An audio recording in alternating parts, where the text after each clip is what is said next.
Sur le front de l'Ukraine, l'artillerie russe s'impose comme la colonne vertébrale de l'offensive du Kremlin.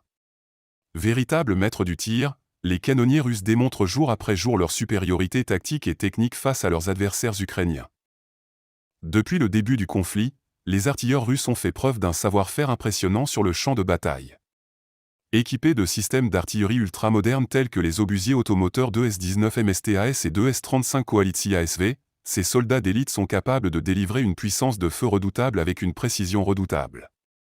Leur entraînement poussé et leur expérience du combat leur confèrent un avantage décisif sur les forces ukrainiennes, souvent dépassées par la violence et l'intensité du bombardement russe.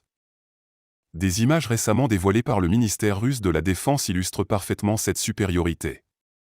On y voit les artilleurs du groupement tactique s'entre-pilonner avec une précision chirurgicale les positions ukrainiennes dans la région d'Avdiivka. Les équipes d'artillerie ont ainsi tiré de nombreux obus à fragmentation à plus de 10 km de leur cible, démontrant une maîtrise impressionnante des distances et des trajectoires de tir. Cette démonstration de force n'est qu'un exemple parmi tant d'autres des capacités de l'artillerie russe sur le front est. Depuis des semaines, les bombardements incessants des positions ukrainiennes par les batteries d'obusiers et de lance-roquettes ont littéralement pulvérisé les défenses ennemies, ouvrant la voie à de nouvelles avancées des troupes terrestres russes.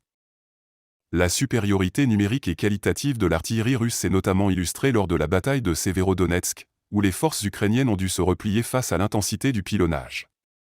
Les images satellites montrent d'ailleurs l'ampleur des dégâts causés par ces tirs d'artillerie, réduisant en ruine de vastes portions de la ville. Au-delà de Severodonetsk, c'est l'ensemble de la région du Donbass qui est actuellement sous le feu nourri de l'artillerie russe. Déployée en profondeur le long de la ligne de front, cette artillerie lourde joue un rôle central dans la stratégie du Kremlin visant à broyer progressivement les défenses ukrainiennes et à reprendre le contrôle de cette zone stratégique.